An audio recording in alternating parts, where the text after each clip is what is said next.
Chamo agora para fazer uso da palavra a coordenadora do Projeto de Desenvolvimento Sustentável da Rede ILPF, Andresa Cruz, para discorrer sobre o tema Integração Lavoura, Pecuária, Floresta e a Cadeia de Carbono.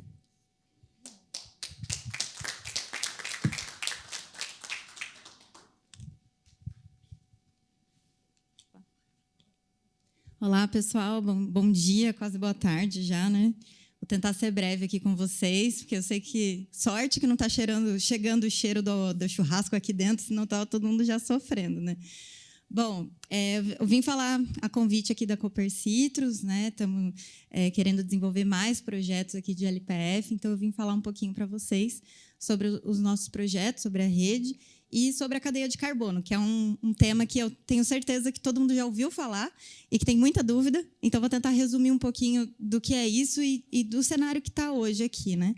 Antes de começar, eu queria...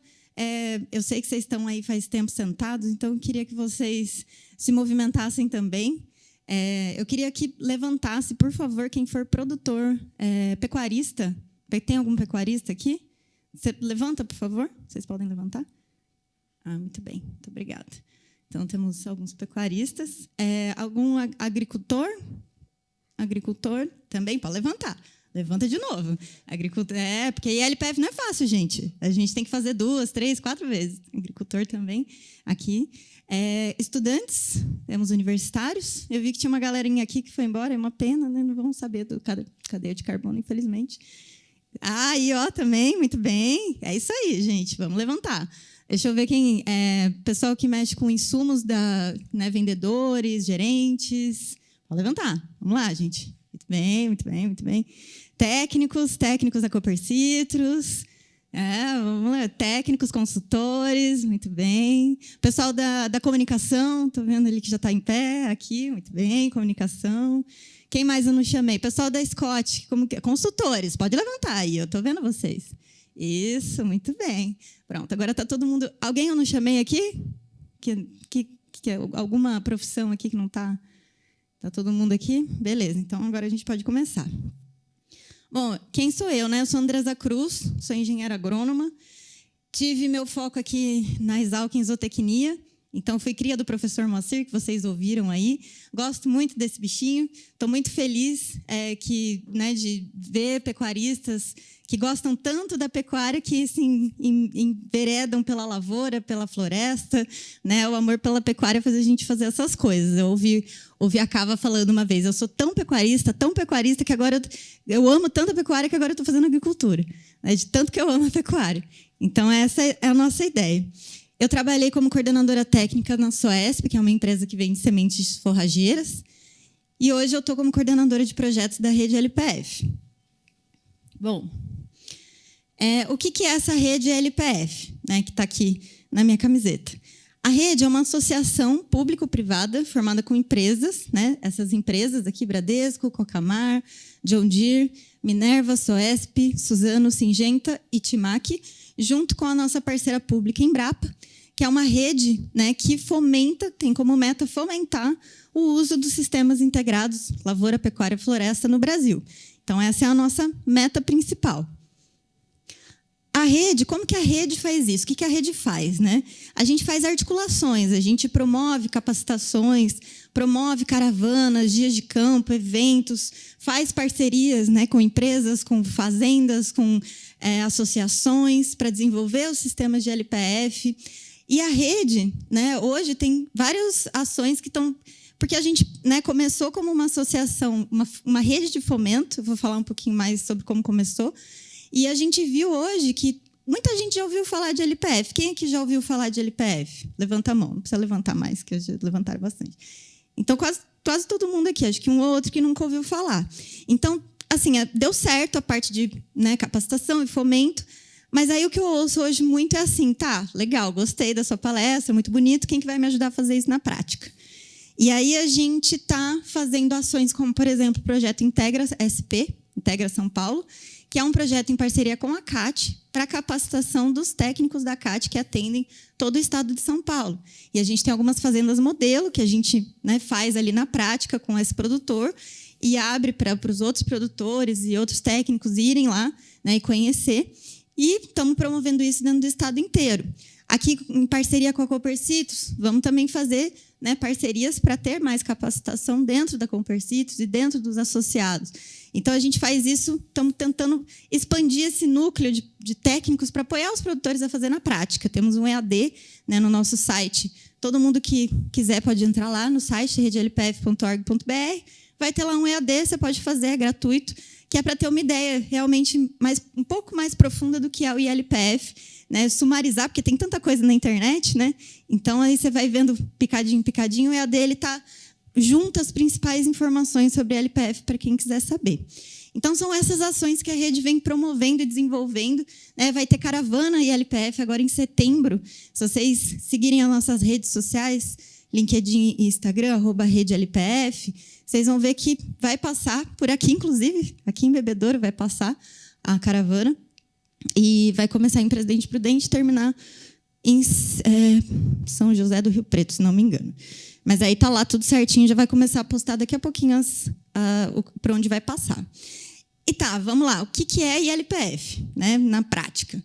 ILPF é uma estratégia de produção onde, na mesma área, tem que ser necessariamente na mesma área, você tem a integração de pelo menos 2 componentes, dentre os 3 aqui, que é o quê? Pecuária, floresta e lavoura.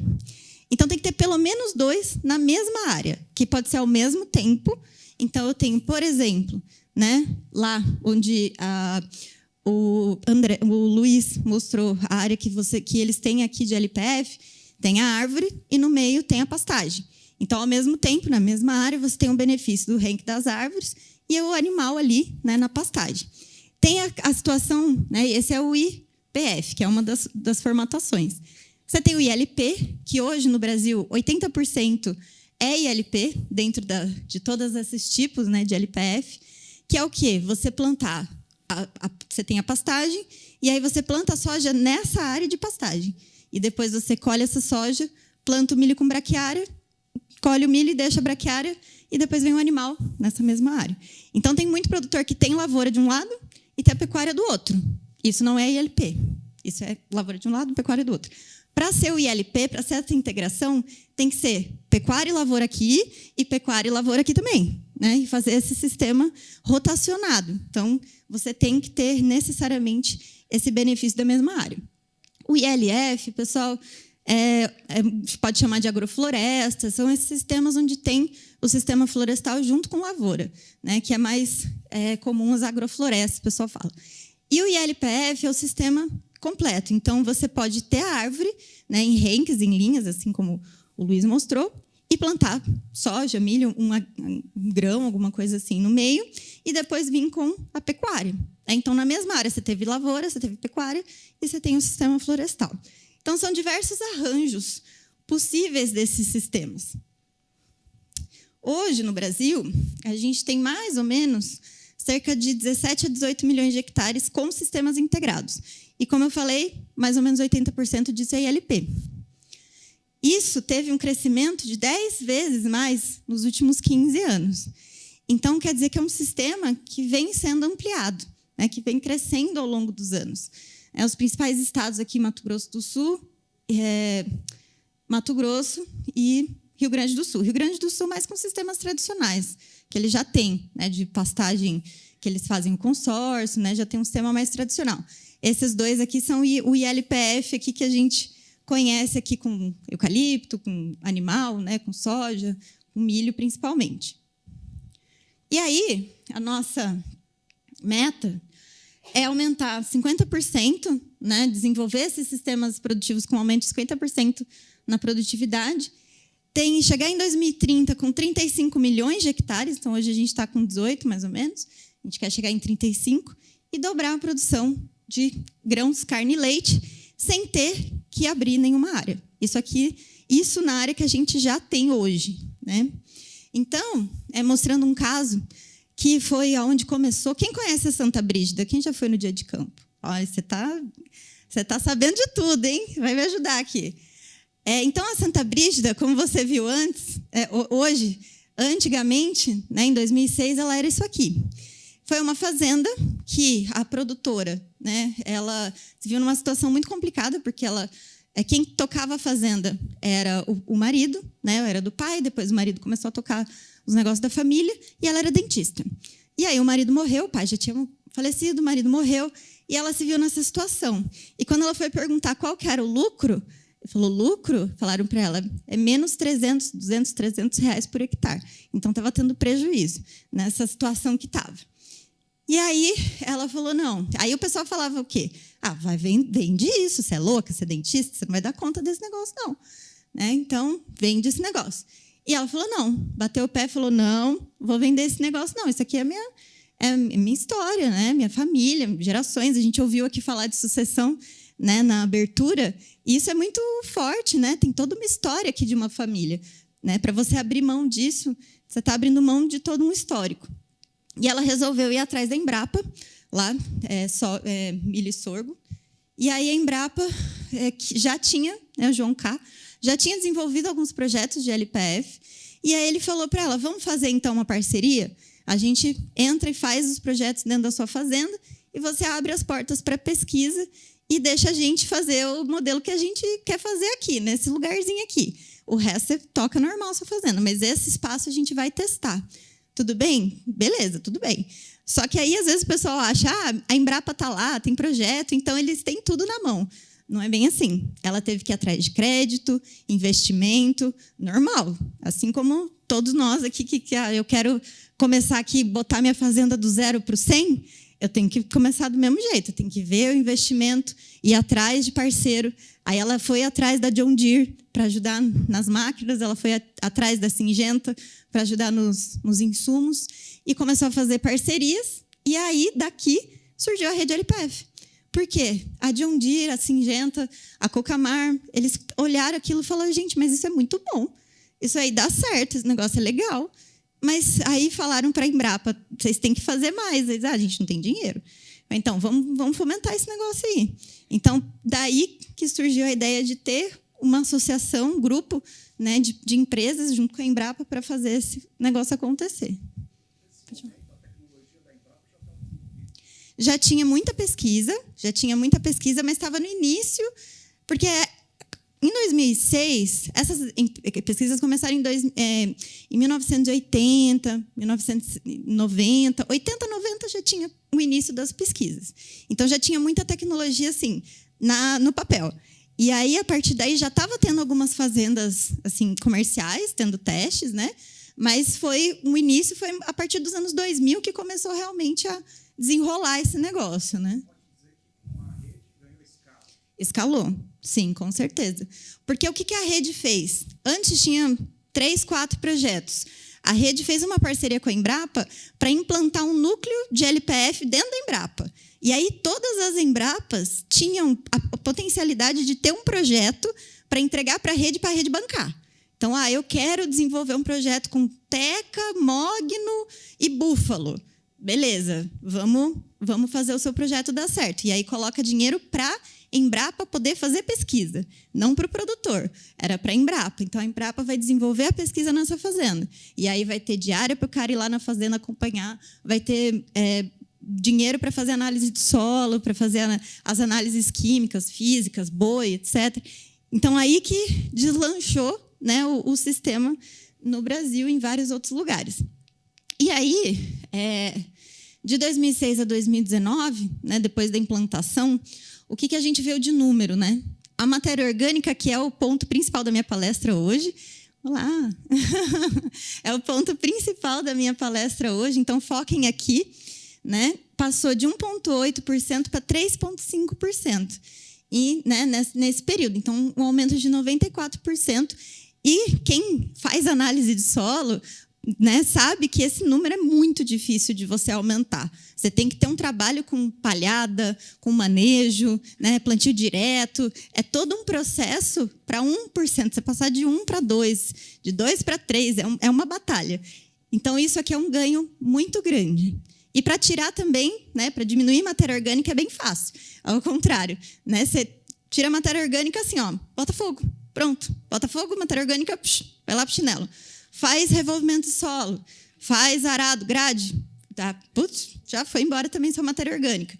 Né? Então, é bem fácil acabar com a matéria orgânica. Mas repor matéria orgânica são anos e anos e anos de trabalho de solo. Lotação animal passou de 0,5, então, como vocês viram alguns pontos, né? É bom ou é ruim? 0,5 é péssimo. Né? Então, não tem nem o que perguntar. Para 4, que é um número excelente, né? Bem maior do que a média e dentro de uma boa produtividade. Produção de carne de 75 para 922, soja dobrou e milho dobrou. Então, você tem, né, mais que dobrou. E aí você tem toda essa produtividade acontecendo. Por quê? Porque ela fez o sistema onde tinha aquela pastagem degradada, foi reformada com a lavoura, na mesma área. Né, da pastagem degradada reformada com a lavoura. E ela usou esse dinheiro da lavoura para pagar essa reforma e para fomentar, assim como o pessoal falou aqui de suplementação animal, né, a parte de manejo de alimentação animal, você pode ter uma flexibilidade muito maior quando você tem os grãos produzidos na sua própria fazenda. Né? Além da reforma da pastagem, né, mudar totalmente o cenário e a implantação também do eucalipto em algumas áreas. Ah, Andresa, vai fazer tudo, a área inteira? Não. Né? Vocês viram que essa área aqui ela colocou ILPF, essa área aqui está só de pastagem e algumas áreas são de lavoura. Né? Então, a lavoura está aqui, vai lavoura para lá.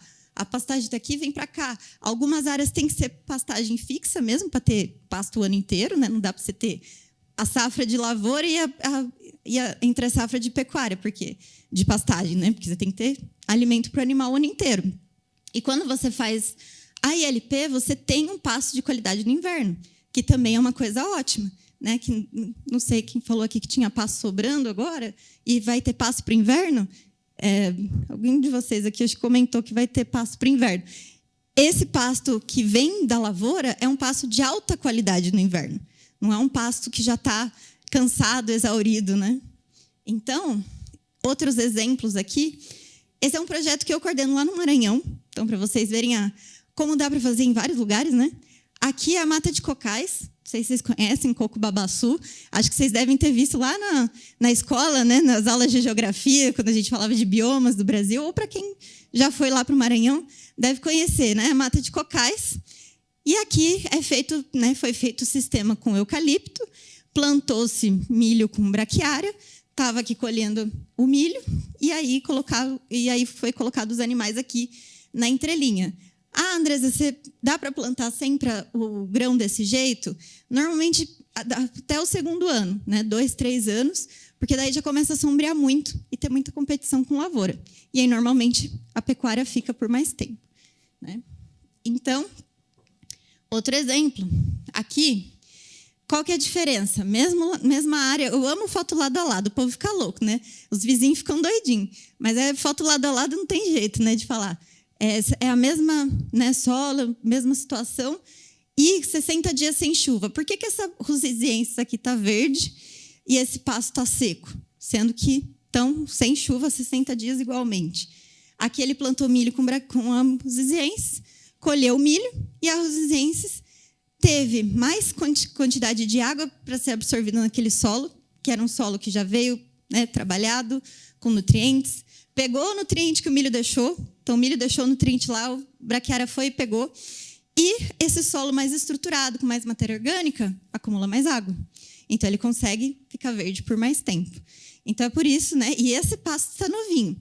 É diferente de um pasto que, às vezes, está 7, 10, 15, 20, 30, 50 anos aí, né? Cansado. E aí, você põe um pasto novinho do lado, é difícil de competir, né? E aí, esse cara, inclusive, ele teve que arrendar a parte do fundo, porque deu muita pastagem, forragem, e ele não tinha aonde enfiar. E ele não tinha como colher, então ele arrendou ali no final, ali no fundo.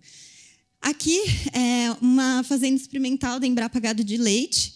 Então, Andresa, vou fazer no morro, minha área é mais morrada. Dá para fazer? Se for mecanizável, dá para plantar lavoura, se não, né, dá para plantar no mínimo árvore e a pecuária ali, para mudar a realidade. Toda vez que eu olho essa foto, eu falo, nossa, eu esqueço de trazer o antes e o depois. O antes aqui era o morro careca. Aqueles morro careca, sabe que vocês conhecem, né? Que você vê assim, que está tudo degradado, que tem só, né, o solo exposto, é bem a realidade de um morro que foi, né, pastejado erradamente, manejado erradamente. E aí essa situação, você consegue também reformar essas situações aí degradadas. E aí, o que você tem de benefício da LPF, né? Vendo tudo isso. Tem benefício social, por quê? Eu tenho mais de uma cultura, eu tenho mais de um funcionário, eu tenho funcionários mais especializados, mais capacitados, eu tenho mais dinheiro rodando na fazenda, eu posso contratar mais gente. Funcionário temporário fica o ano inteiro, né? Então, eu tenho a questão de relação com o funcionário da fazenda é muito melhor. O pessoal de Ipameri fala que a realidade de Ipameri mudou depois da Santa Brígida ser uma fazenda referente de LPF. Inclusive, esse ano, no dia de campo, teve um dia de campo para as crianças, né? Então, além da parte, né, do próprio produtor do ambiente rural, você consegue também atrair mais gente. Porque trabalhar numa fazenda assim... Deixa eu voltar. Trabalhar numa fazenda assim... Quem quer trabalhar nessa fazenda? Alguém vai mandar o currículo para essa fazenda? Não dá muita vontade, né? Agora, trabalhar numa fazenda assim, não, enfim. Aí dá vontade, né? Aí dá vontade de mandar currículo para essa fazenda. Até eu, que sou mais bobinha, tenho vontade. Porque é uma fazenda estruturada, é uma fazenda que gera riqueza, não só econômica, né? Gera riqueza, inclusive, para nós que estamos longe aqui da cidade. Então, questão ambiental, bem-estar animal, né, que você tem totalmente atrelado, ciclagem de nutrientes, então você diminui o número de insumos, deixa os insumos mais eficientes na sua fazenda, reduz a necessidade de abertura de novas áreas, porque você pode produzir mais onde você está, mitigação de gás de efeito estufa, manutenção de biodiversidade, conservação de solo, entre várias outras consequências ambientais que você tem positivas do ILPF. E econômicos aí, não tem como, né? Se não for economicamente viável, eu nem estava aqui falando com vocês, porque não adianta. Pode ser bonito, ambientalmente lindo, os funcionários ficarem felizes, mas se não dá dinheiro, isso aqui vai pro chão, daqui a pouquinho já acaba, já todo mundo vai embora, legal, gostei, tchau, vamos fazer outra coisa. Então, assim, isso dá dinheiro. Esse que é o negócio. Né? A Marisa, eu não lembro agora dos números, mas passou de menos 200, menos 300 reais por hectare. Hoje ela está em torno de 2.000, 3.000 reais por hectare. Então, dá dinheiro. Inclusive, é um número que eu tenho que colocar aqui, porque é um número que precisa. Mas é a realidade, né? Então, você tem uma produção, você tem uma monocultura, você está refém do mercado. Se acontecer algum problema, abaixou a arroba, ferrou. Abaixou o preço do milho, ferrou. Abaixou o preço da soja, ferrou. Né? Então, se você tem mais produtos na sua fazenda, você consegue diversificar aquilo e lidar melhor com aquilo. Opa, o preço do milho está bom? Não vou dar para o meu animal, não. Vou vender. Vou deixar uma partezinha só aqui, vou vender o resto. Ah, o preço está ruim. Vou dar para o meu animal aqui que está valendo mais a pena. Então, você consegue brincar melhor e ter mais flexibilidade com o mercado. Né? Fazer as contas, né? E ver que, no final, né? O saldo é positivo. Bom, tá, legal, e LPF, que isso tudo tem a ver com o mercado, com a cadeia do carbono, né? Porque esse é o foco da palestra, vocês vieram aqui para ouvir isso. Tudo o resto eu tive que falar para vocês entenderem a relação de uma coisa com a outra. E aí a gente está num cenário hoje, do mundo, que estamos passando por várias dificuldades, né? Eu acho que eu vou falar isso, não coloquei isso mais para frente, não sei. Mas, enfim, a gente está passando por várias dificuldades climáticas. A gente tem as questões que os países se comprometem, né, de diminuição de emissão de gás de efeito estufa. A gente ouve isso muito. Né? E o mercado, né, a cadeia do carbono, ela pode gerar um mercado que pode facilitar, né, com que os países, as empresas que têm suas emissões de carbono, que não conseguem fazer nada para diminuir, já fizeram o máximo que elas podem, já trocaram todas as lâmpadas, já mudaram já o reciclado lá, já fizeram tudo que elas podiam fazer. Não tem mais o que fazer. Então, eu posso comprar, né, essa produção, né, esse sequestro de carbono de um produtor. Né? Então, aí que entra essa relação. Mas antes eu tenho que falar bem rápido do carbono, né, que é um negócio que todo mundo ouve, mas às vezes não está tão claro. E aí a gente tem que voltar lá na sexta série, né, no ciclo do carbono, para entender um pouquinho. Dentro de uma fazenda, a gente tem situações que emitem carbono. Então, por exemplo, óleo diesel aqui emite carbono, né? Você tem a fermentação entérica dos animais, que é aquele famoso arroto do boi, não é pum, é arroto, tá? Que é o principal. Então, o metano sai pelo arroto do boi aqui. E você tem as excreções que saem óxido nitroso também. Ah, Andressa, você falou que era carbono. E por que o óxido nitroso, metano, não é gás carbônico? A gente coloca todos os gases de efeito estufa na base do CO2, para ter uma base de comparação mais fácil. Senão a gente tinha que falar do carbono, do metano, não sei o quê, a gente traz todo mundo para o CO2, fica mais fácil. Então, os fertilizantes também emitem, né, óxido nitroso, e aí a gente tem alguns sistemas que sequestram esse carbono aqui dentro da fazenda, que são as árvores e toda a vegetação que tem, né, tudo que é folha, tudo que respira carbono, porque a folha respira carbono, ela pega o CO2 e coloca lá dentro do solo. E ela guarda aqui. Ela pega, guarda dentro dela, né, e guarda aqui no solo. E essa é a parte mais importante, que a gente tem que olhar, essa parte do sequestro de carbono. Tá, legal, mas assim, esses gases aqui não são ruins? Não é melhor tirar tudo? Não pode tirar tudo. Porque esses gases aqui são importantíssimos para manter a energia do sol que chega aqui e não vai embora. Tem que ficar aqui, tem que manter, né? Só que não pode manter demais. Tem que manter num tanto certo, né? Se chegar aqui e não tiver gás carbônico, não tiver metano, não tiver óxido nitroso no ambiente, vira uma geleira. A gente vira uma geleira, todo mundo morre, acabou, tchau e bênção. Então, a gente precisa deles. Mas se tiver muitos deles, aí começa a esquentar, que é o problema que está acontecendo agora. Está começando a esquentar. Ah, 1 grauzinho, 2 grauzinhos, não dá nada não. Né? Aqui, de 30 para 32, vão morrer. Só que quando a gente olha isso globalmente, aí é aquele efeito que a asa da borboleta bate aqui e tem um furacão lá. Não sei se vocês já ouviram falar desse efeito, né, que é da asa da borboleta. Então, a gente tem que entender que parece pouco, mas quando a gente olha para o mundo, é muito. Então, a gente tem que manter isso aqui em equilíbrio. A gente tem que manter isso aqui em equilíbrio. É muito importante isso para todo mundo. E aí, quando você olha um cenário assim e um cenário assim, quem vocês acham que está? É o 1 ou é o 2 que está absorvendo, retendo mais carbono no ambiente? Todo mundo já dormiu? Ok? 2? Só ele acha que é o 2? Todo mundo acha que é o não sabe nada? 2? Fala, gente. 2, fala. Isso, é o 2. Aqui, ó, tem árvore, tem vegetação, tem mata ciliar bonitinho voltando. Aqui tem mata ciliar também, mas não tem mais nada, né? Então, aqui, ó, revolvimento do solo, tchau, carbono. Animal soltando metano. Cadê a árvore? Cadê o sistema? Cadê a vegetação para pegar esse metano de volta? Não tem. Então, esse cenário aqui, ele emite muito mais carbono que esse cenário. E aí, a gente tem alguns trabalhos para ajudar a entender isso, né? Então, aqui, a mudança de uma vegetação. Quando ela vira pastagem degradada, aqui é um trabalho com uma projeção de até 30 anos. Né? Até 30 anos, a gente tem uma perda de até 10% de carbono nessa situação, que ele passou de vegetação para pastagem degradada. Então, você perdeu carbono. Quando você vai para uma pastagem, ele chama de nominal, que é uma pastagem bem manejada, só um pasto bem manejado, você aumenta até 15% do que era a vegetação nativa.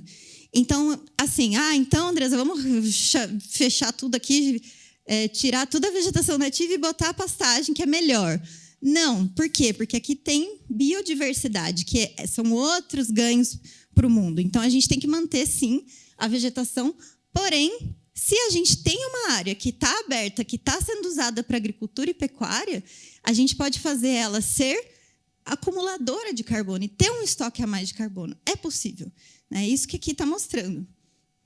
E aí, quando você compara o sistema sem árvore, lavoura-pecuária, e com árvore, lavoura-pecuária e floresta, você tem uma emissão de carbono de 3 megagramas, né, por ano, aqui por hectare, e aqui 2. Tem um pouco menos de emissão.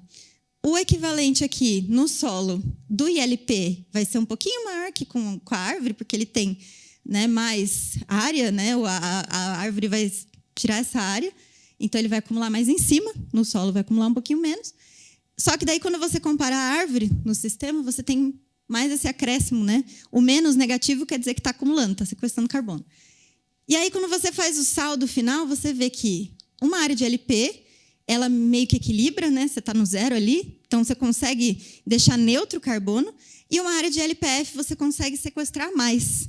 Então, uma pastagem bem manejada, né? Com tudo isso que vocês aprenderam aqui do pessoal técnico aqui da Cooper Citrus, já é uma área que o carbono está ok, ou até acumulando um pouquinho, sequestrando um pouquinho de carbono. Quando você põe a árvore no sistema, aí você tem um excedente muito maior de sequestro de carbono dentro desse sistema. E aqui ele fala que 15% da área de pastagem com 417 árvores seria já suficiente para eliminar, né, para deixar no zero o saldo, né, deixando o saldo positivo ali de carbono. E aí, uma coisa interessante que a gente esquece às vezes, porque a gente fala carbono, a gente pensa o quê? Árvore. Pode falar. Eu queria retornar naquela tabela. Você, na verdade, esse menos 0,36 ou menos 21, você está somando, né, as três colunas e dando o resultado final. Isso, balanço. Mas acredito eu que a área de, por exemplo, pastagem seja diferente da área de floresta, que é diferente da área de cultivo, né? Sim, são diferentes. Então, mas você fez uma média aritmética. Não, aqui estão diferentes, justamente aqui já está sendo diferente a emissão dessas áreas, né? Não, assim, esse experimento, assim, é a mesma... Uhum. Poderia ser um valor bastante diferente daquela que você está apontando. Sim, esse exemplo aqui é num sistema com 417 árvores por hectare, renques duplos de eucalipto com 22 metros. É esse cenário desse experimento. E aí, com o mesmo manejo, só que sem árvore. Então, é a mesma situação, uma pastagem bem manejada com esses renques de árvore e sem os renques de árvore, uma mesma área. Então, vamos dizer que tem uns 100 hectares de uma área que tem as árvores, 417 árvores por hectare, e outra que não tem as árvores. Então, é a mesma comparação. Tem que ser com relação à área plantada, não é só uma média linear. Isso está pressupondo que as três áreas, elas são equivalentes. Tem a mesma área de pasto, mesma área de floresta e mesma área de lavoura. Não, justamente por isso que os números são diferentes aqui, senão seria igual, né? Então, são diferentes, justamente, porque uma área de pastagem sem árvore, ela vai ter o acúmulo X. Uma área de pastagem com árvore vai ter o acúmulo não X, né? Porque é um pouco menos de área de pastagem, assim como você está falando, mas com a árvore no sistema. Aqui ele já tira, já compensa esse valor que você está falando de diferença de um para o outro aqui, porque aqui tem pasto e aqui tem pasto mais árvore, ou seja, menos pasto e mais árvore. Então, é a mesma área comparativa, só que uma área vai ter pasto mais árvore e outra área vai ter só pasto. Deu para entender? Você pode ver que essas áreas são diferentes. Entendeu? Então, esse valor final aí poderia ser significativamente diferente daquela que você está colocando. Vai ter menos com essa, você diz. Do que, por exemplo, lavoura. Vai ter uma área de lavoura e pecuária menor dentro dessa área aqui, que é equivalente a essa. Então, você tem 100 hectares aqui, lavoura e pecuária, e 100 hectares, você tira um pouco de lavoura e pecuária e coloca a floresta no lugar.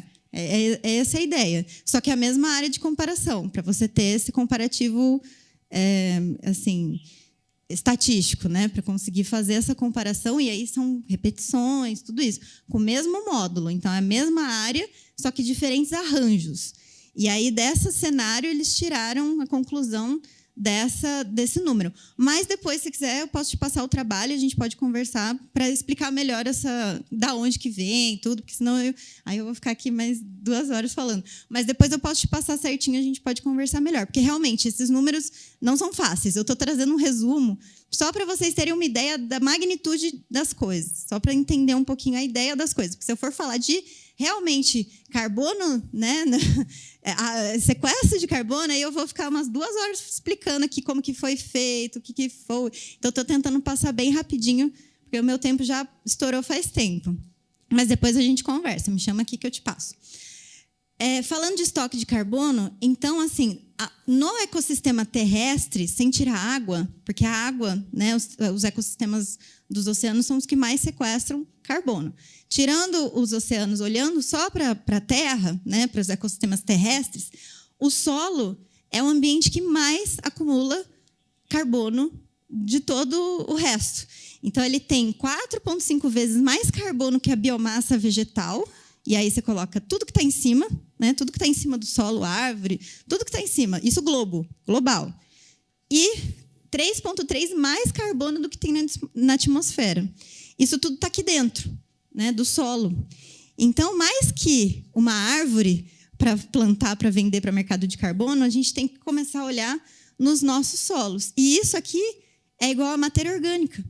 A matéria orgânica, o carbono, ele está basicamente dentro de matéria orgânica. Tem alguns carbonos que estão soltos, né, fluidos, mas a grande maioria a gente consegue enxergar dentro dessa matéria orgânica e aí fazer as contas, né, com a análise de solo.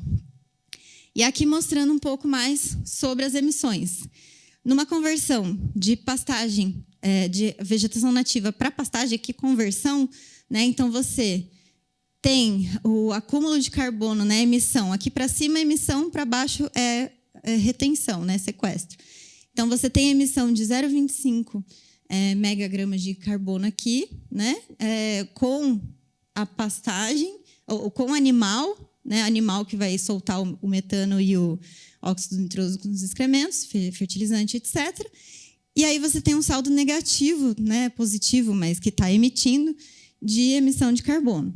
Quando você faz a conversão para ILP, né, para lavoura atrás de lavoura, né, sucessão de lavoura, então soja, milho, por exemplo, ele tem uma emissão maior, né, de carbono, porque você tem o revolvimento de solo, você tem mais nutrientes sendo colocados, mais, né, movimento nesse solo, solta mais carbono no ambiente, e aí o saldo é negativo, é maior ainda de emissão.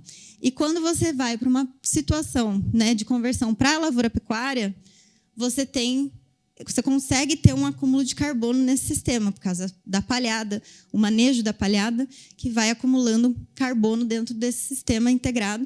E aí o animal vai ter o metano do animal, normal mesmo, mas você tem um saldo de sequestro desse sistema. Esse foi um outro projeto aqui feito para analisar o solo, né, as emissões que são feitas nessas situações diferentes. Então, é possível ter acúmulo de carbono quando você tem um sistema ILP, quando você tem um sistema... E aqui também, né, lembrando, não é um plantio direto. Quando você coloca a palhada, já ajuda muito, né, a sequestrar esse carbono e ter matéria orgânica. Mas o animal no sistema, ele otimiza mais isso tudo, mesmo ele soltando metano. Então, a gente tem hoje um potencial, né, dentro desses 160 milhões de hectares de pastagem degradada, que é o que mais solta carbono, que é o que mais emite carbono que a gente tem nesses sistemas, a gente tem 90 milhões de hectares com algum grau de degradação, onde a gente pode melhorar a pastagem, intensificar a pastagem e usar o sistema integrado para não ter mais uma casa dentro da fazenda, ter um prédio, onde você tem lavoura, você tem pecuária, você tem floresta, você tem diversos produtos que podem contribuir para esse sequestro de carbono no ambiente. E aí, né, a projeção do Plano ABC+, é que esses 10 milhões de hectares que eles têm como meta para ampliar o sistema integrado pode ter o potencial de mitigação de 38 milhões de toneladas de carbono equivalente. E o que isso tem, né? Que é isso importante? Os países, né, que são mais desenvolvidos não têm área para produzir carbono. Eu acho que é agora que eu vou falar isso. Muito bem.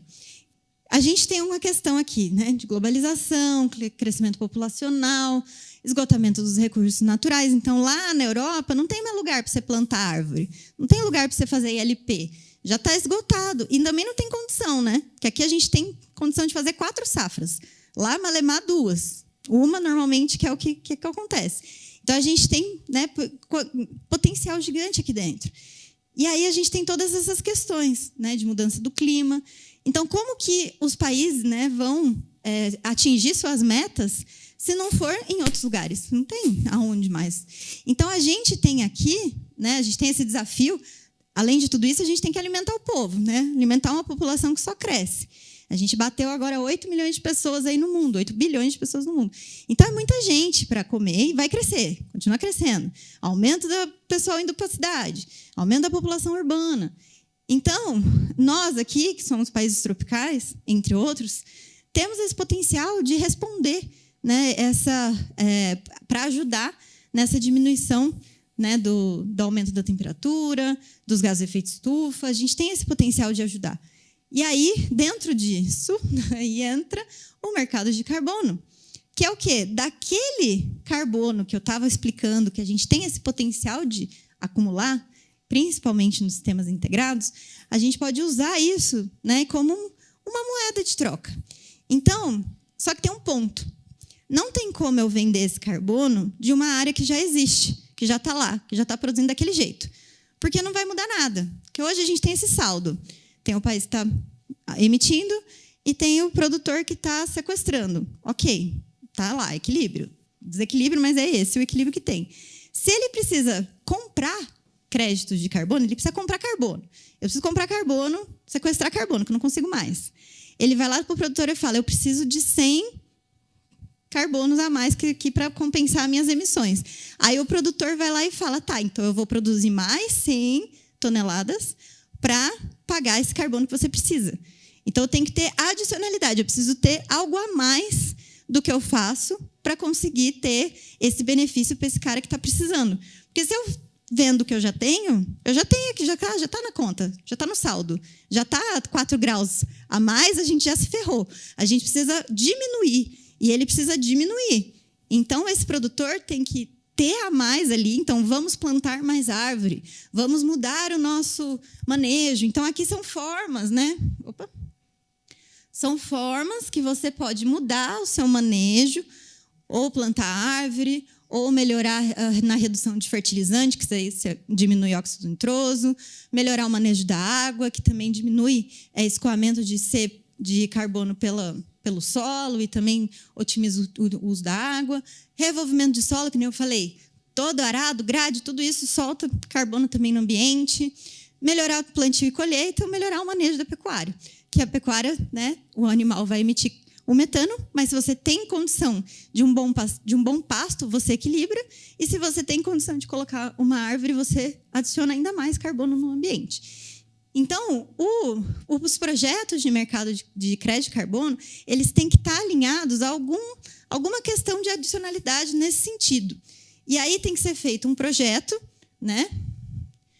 A área não pode ter sido convertida dentro de um período de 10 anos. Então, essa área que você vai fazer o projeto, você não pode ter convertido 10 anos antes, de 10 anos para cá. Não sei se vocês entenderam. Então, eu tenho a área hoje, eu quero fazer 2023, eu quero fazer um projeto dessa área minha. Então, ela tem que ser aberta no mínimo antes de 2013. Né? Não pode ter sido aberta antes de 2010, de 10 anos antes. O projeto também não pode resultar em mais de 5% de redução na produtividade. Não adianta nada. Né? Se eu faço um projeto que reduz a minha produtividade, o produtor não vai conseguir, né, manter aquilo. Por quê? Para você, lembra que eu falei, passar de 1% para 2% de matéria orgânica, você demora no mínimo 5, 6 anos, até 10 anos. E aí, isso é o tempo que você vai ter para pagar. Né? Então, assim, eu faço projeto agora, e aí eu falo que eu vou ter carbono acumulado no solo. Eu só vou realmente ter carbono acumulado no solo a mais daqui 5, 10, 15, 20 anos. E é o prazo que eu vou ter que dar. Então, é por isso que eu não posso ter prejuízo. Se eu tiver prejuízo na produtividade, eu não vou conseguir manter isso por muito tempo. E aí, por exemplo, eu vou colocar árvore. Meu manejo vai ser colocar árvore. Também, só vou ter aquele carbono acumulado 7, 10, 15 anos. Então, esses projetos, eles são a longo prazo. Não são, vou fazer agora e já vou começar a ganhar agora. Isso está sendo discutido, né? Mas ainda não está acontecendo na prática. E aí... está acabando. Eu sei que é muita coisa, o tempo já está esgotado. E aí, o que tem que fazer? Tem que ir atrás de uma empresa, ir atrás de um consultor que vá fazer um projeto, né, e ter meio de campo com quem vai comprar, né, o carbono. Isso ainda não está regulado no Brasil. Então, isso ainda é muito variável, né? O preço vai variável, o projeto... Então, tudo é muito variável. Hoje ainda não tem uma regulamentação no Brasil. Então, o que eu digo disso tudo? Que é um grande potencial para o produtor ganhar dinheiro com o mercado de carbono, mas isso a longo prazo. E é importante vocês saberem disso hoje, porque se vocês começam a mudar o manejo hoje e ter uma projeção, um plano, né, de mudança de manejo hoje, isso pode ser muito valorado mais para frente. E hoje vocês já vão ganhar dinheiro, porque mudando o sistema de uma monocultivo para um ILP, para um ILPF, vocês vão ganhar mais dinheiro hoje, né? Então, como ganhar mais dinheiro hoje? Mudando o manejo, intensificando, fazendo todo esse projeto aqui que o pessoal falou, usando isso no ILP, no ILPF, e aí vocês vão já ter hoje, daqui 2 anos, 3 anos, vocês já vão ter um retorno desse investimento. E isso aqui, vocês vão ter um retorno mais a longo prazo. Inclusive, a rede LPF tem uma câmara de carbono que a gente está discutindo isso, para como que a gente vai fazer com que os produtores acessem esse crédito carbono e tenham um rendimento. Porque é muito difícil, você está fazendo para 10 anos, e se no meio do caminho, teve aqui uma enchente, lavou tudo aqui, não tem mais nada aqui, acabou meu carbono. E aí? O que acontece? O que a gente faz? Né? Então, assim, tem muita coisa ainda que tem que ser regulamentada, que tem que ser organizada para que isso seja uma coisa rentável. Porém, vocês já entenderam que o Brasil tem um mega potencial de atingir, né, de atender essa demanda do mundo, né? Não é só... Se todo mundo está olhando para cá e fala, opa, eu quero... Né? Porque daqui a pouco... Hoje a gente está no voluntário, mas daqui a pouco a gente também vai estar no obrigatório. E a gente vai ser obrigado também a ter o saldo nosso de sequestro de carbono do que a gente emite. Então, por isso que vem o Plano ABC, por isso que vem o governo preocupado, e é por isso que todo mundo está falando disso. Porque é uma questão que não é só minha, não é só do produtor, é uma questão de todo mundo. Então, se o produtor faz e acumula o seu carbono, ele tem que ganhar por isso. Porque outras pessoas, o mundo inteiro vai estar ganhando muito mais.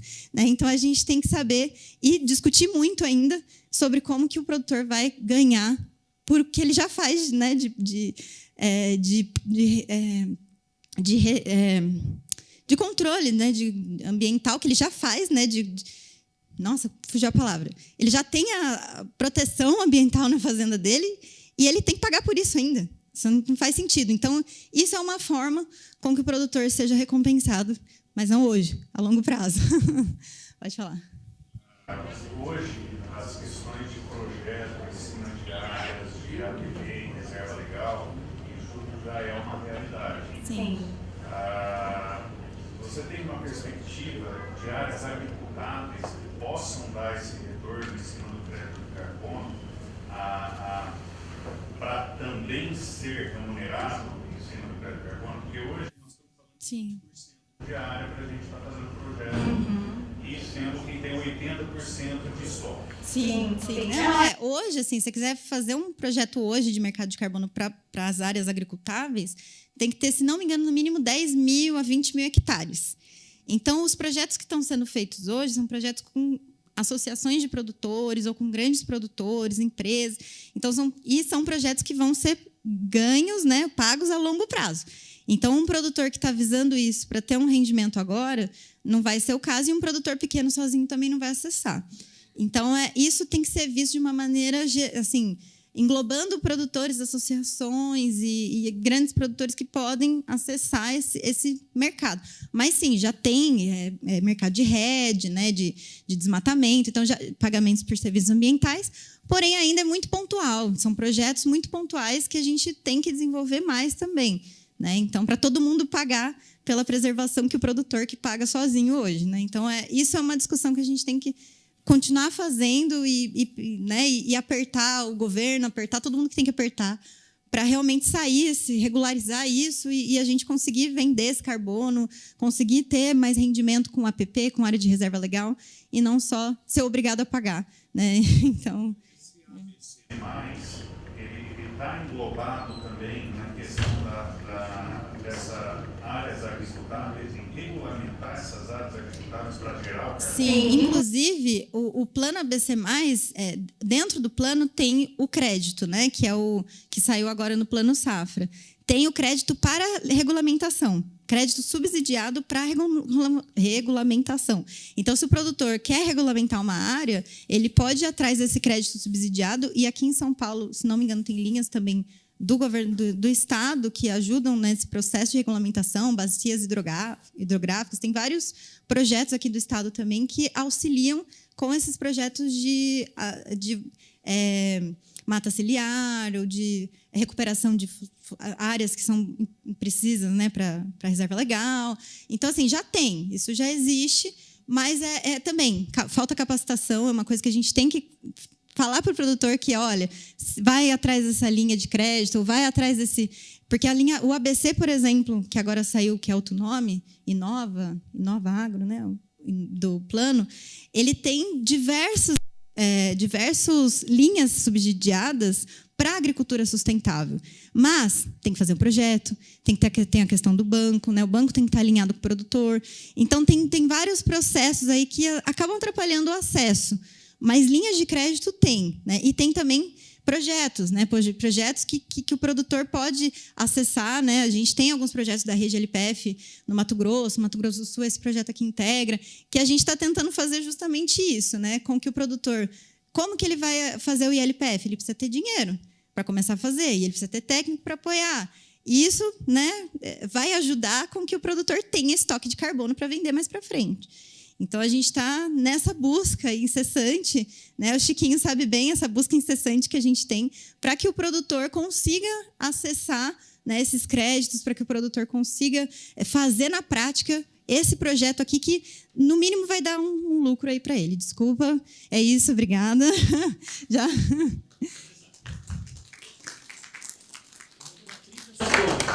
30 segundos, não mais. Primeiro, parabéns. Você tem uma linguagem ótima, conhece o tema, domina. E é muito bom ver uma menina como você falando de integração lavoura, pecuária e floresta. Nós começamos esse programa juntos, depois formamos a rede. E hoje, assim, uma alegria saber que nós já estamos encostando em 20 milhões de hectares com algum sistema de integração. Nós temos aqui no noroeste de São Paulo, para todo mundo saber, seringueira, banana e cacau. É uma integração, só não é lavoura-pecuária. E abelha ainda. Então, todo sistema de integração é permitido. Andressa falou sobre o programa de financiamento. Quando você faz um financiamento pelo Inovagro ou o programa ABC, você tem até 15 anos para pagar, com 5 de carência, se você levar o componente florestal junto. Então, tem coisa boa por aí. E parabenizar vocês que estão levando esse projeto à frente. Eu digo uma coisa para vocês pela experiência. Ô, Xará, tá bom aí? Experiência. Esse programa, ele só avança rapidamente porque ele dá dinheiro. A Andressa falou isso. Porque se não der dinheiro, se não der resultado, nenhum programa de sustentabilidade vai crescer. Nenhum programa vai avançar. Precisa ser rentável. E esse a gente prova que é. Nós temos propriedade aqui em São Paulo, lá no Caiuá, terra mais ruim do que aquela, acho que não tem, com até 5 safras por ano. Mas aí a gente precisava mais tempo para explicar. Então, sustentabilidade precisa ser primeiro sustentável economicamente, porque aí vai embora para frente. Ninguém vai fazer poesia com isso. Parabéns, Andressa, obrigado. Está muito bem representada a nossa rede aqui. Obrigado. Obrigado pelas palavras, Chiquinho. Obrigado, Andressa.